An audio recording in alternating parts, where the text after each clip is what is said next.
Okay, guys, so welcome back to Archetypes of the Tarot. This is a series where I've been taking a look at a deck of tarot cards. I give you my first impression reading of what each card might mean, and then we take a look in the book and we see how close I get.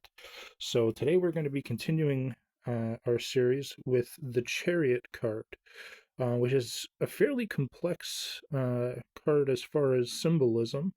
But hopefully we can decipher a little bit of it here.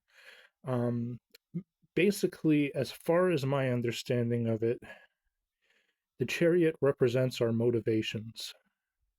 It represents the things that carry us, whether we want them to carry us there or not, right? It's like sort of our own internal motivations, but also the motivations that are placed upon us by, let's say, society or the world or things like that, right? And so it's it's almost like the things that carry us along or the things that move us, propel us, right? And so that's why he doesn't actually have any legs.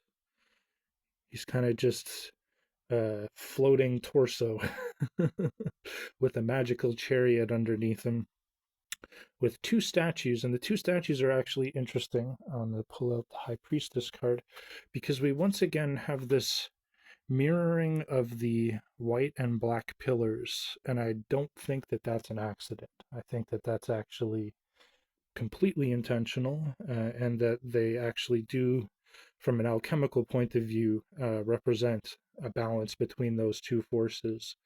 But also it's interesting, like that symbol there looks almost like a spinning top, like almost like something that can go off in any direction. You know what I mean? When you spin a top and then it starts to slow down and it can shoot off any which way. It's kind of like as long as everything's in balance, right, with your motivations and everything, you're fine. But you can sometimes get carried off in different directions, right? You've got a flying golden sphere, right? Representing probably God, being propelled by God. We also have imagery in history of um, different gods or, uh, mythological characters being the ones who carry the sun across the sky in their chariot. Or we might have the image of like a pharaoh or somebody in ancient times riding a chariot and that being associated with royalty, right? And so he's got a scepter in his hand there, which also wouldn't, indicate that. We also have an interesting uh, sort of awning set of stars, right? And one star down here by his left, which I don't know symbolically what that means, but they wouldn't put something like that there unless it was intentional, right? Same with his crown and his armor. Looks almost like there's like moons on his shoulders, and he's got this castle behind him, so it looks almost like he's protecting something, but he's also like sitting in the moat. There's water there, and he's got green grass underneath him ahead. And it does almost look like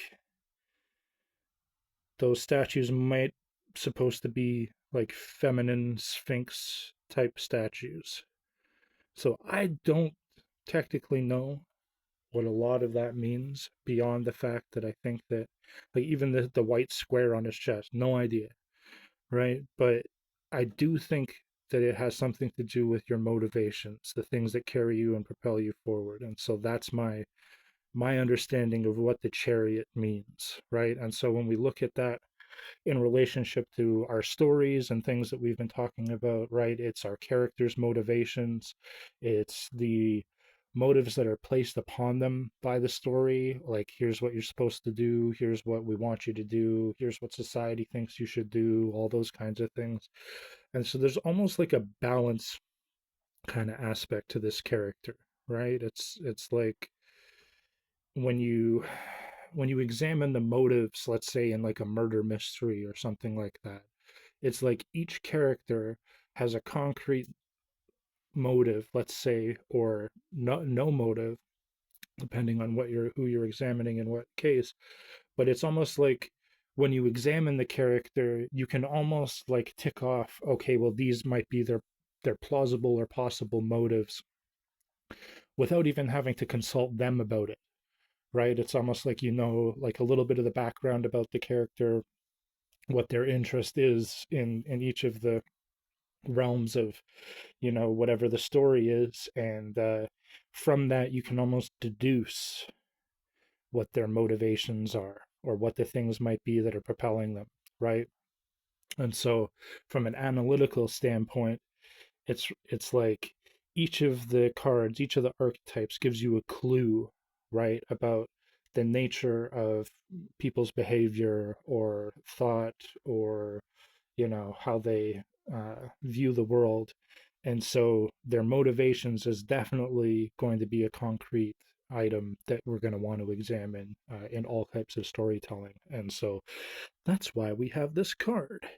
And so it's a little easier to understand it from that perspective. But and so it's, I'm not going to like belabor the point. I'm not going to, or there's one more point that I'll do before we go into the book, which is that in that way he may also represent kind of like a crucible, kind of like a thing that you can put, you can measure everything, you put everything in, and then out comes the truth, right? Out comes the thing, like the irrefutable motivations that led to whatever event or whatever thing happening, right? And so it's kind of like a melting pot in a different way, if you want to think about like that. So that's just another way to potentially look at it. But we're going to look here now in the book, and we will read The Chariot, an erect and princely figure carrying a drawn sword and corresponding, broadly speaking, to the traditional description which I have given in the first part, which we're not going to read. He's referring to the first part of the book. And that's actually a little confusing because he says that he's carrying a drawn sword, but it's actually a scepter. So maybe there's a different version of the card. Who knows? Historically, there's probably one out there, right? On the shoulders of the victorious hero are supposed to be the Urim and the Thummim, and I had to look those up.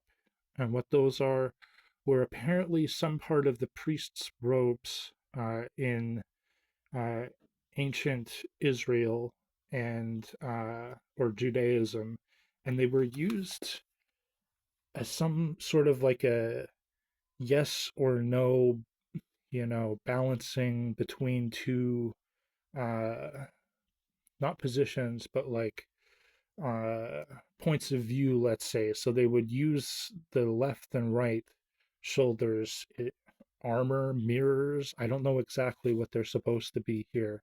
This is what they're referring to, but somehow that was supposed to help them determine things like military actions or whether we should do something or not do something and things like that. And so apparently that's what that is. He has led captivity captive. I don't know what that means. He is conquest on all planes, in the mind, in science, in progress, in certain trials of initiation. He has thus replied to the Sphinx, and is on this account that I have accepted the variations of Eliphas Levi. Two sphinxes thus draw his chariot. He is above all things, triumph in the mind. So this makes me think that he's more like the executive function, right? But we already have the executive function in the emperor, right? And so it's like, if this is just the chariot is just mastery over all things, we could look at it like that. But I don't think that gives the card like credit for what it fully represents. That's just my own opinion. It is to be understood for this reason, A, that the question of the Sphinx is concerned with a mystery of nature and not the world of grace, to which the charioteer could offer no answer.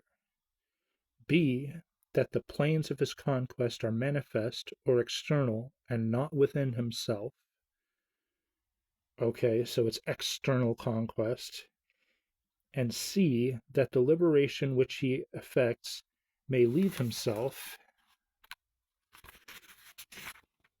in the bondage of the logical understanding, D, that the tests of initiation through which he has passed in triumph are to be understood physically or rationally, and E, that if he came to the pillars of the temple between which the high priestess is seated, he could not open the scroll called Torah, nor, if she questioned him, could he answer.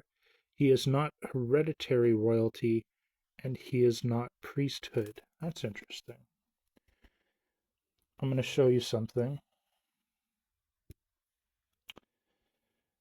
So it said that if he came to the high priestess, he wouldn't be able to read the Torah scroll, which is what she is holding, and he wouldn't be able to answer her. That's interesting because sometimes we turn these cards upside down. So in this orientation, the black and the white sphinxes are in the correct orientations, like they match, right? Black left, white right, white right. But if he comes to the priestess, then the black and the white don't match, and he can't answer her or pick up the Torah. Interesting symbolism to consider, right? And she's got the symbol of the cross on her, which seems to me to be more significant than whatever that symbol is, which they didn't choose to mention in the book. But that's interesting, right? Because I've always considered it to be your motivations, the things that move you, the things that propel you, right? But if it's just mastery over things, that's another interesting uh, perspective to consider as well. But I'm going to continue to use mine. I prefer to use mine because it seems to make more logical sense when you consider all the other cards and what they mean. And so I'm going to continue to go with that he's motivations, right? Because he can't control the things that propel him. They just propel him, right? He's like a servant in that way. They're his master, right? He's not the master of them. They're the master of him. And the riddle of the Sphinx, that's an interesting one. Because as far as I know, the riddle of the Sphinx that I've always uh, understood was, what walks on four legs in the morning, two legs in the afternoon, and three legs in the evening. And the answer is supposed to be man. It crawls on four legs when it's a baby, walks on two legs when it's an adult, and then uses a cane when it's old.